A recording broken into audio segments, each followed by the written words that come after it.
नमस्कार, आपण पाहत आहात एबीएन एक्सप्रेस न्यूज। 13,000ची लाच मागणारा पाटबंधारे विभागाचा लिपिक एसीबीच्या जाळ्यात।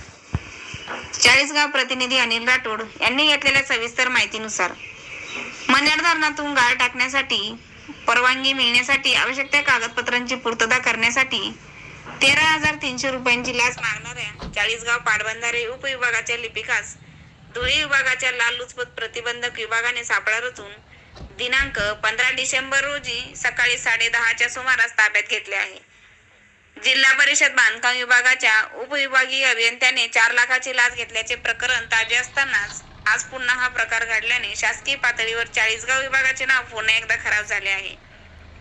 वेळगाव तालुका नांदगाव येथील तक्रारदाराच्या आजोबांच्या शेतजमिनीत मन्याड धरणातून गाळ टाकण्यासाठी परवानगी मिळण्याकरिता आवश्यक त्या कागदपत्रांची पूर्तता करून तक्रारदार व इतर 11 शेतकऱ्यांनी उपविभागीय अभियंता पाटबंधारे उपविभाग चाळीसगाव येथे अर्ज केला होता। यासाठी चाळीसगाव पाटबंधारे उपविभाग कार्यालयातील लिपिक तुषार अशोक पाटील हा तक्रारदार यांना फोन करून तक्रारदार यांच्याकडे 13,300 रुपये लाच मागत होता।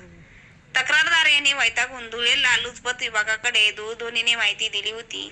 त्यानुसार लाचलुचपत प्रतिबंधक धुळे विभागाचे पोलीस उप अधीक्षक अभिषेक पाटील यांच्या मार्गदर्शनाखाली पोलीस निरीक्षक हेमंत बेंडाळे, पोलीस निरीक्षक मनजित सिंग चव्हाण, रुपाली खांडवी, हवालदार राजन कदम, मुकेश अहिरे, मकरंद पाटील, प्रशांत बागुल, संतोष पावरा, रामदास बारेला, प्रवीण पाटील, प्रवीण मोरे, सुधीर मोरे, जगदीश वडगुजर यांनी दिनांक 15 डिसेंबर रोजी सापळा रचून सकाळी 10:30च्या सुमारास लिपिक तुषार अशोक पाटील याला अटक केले।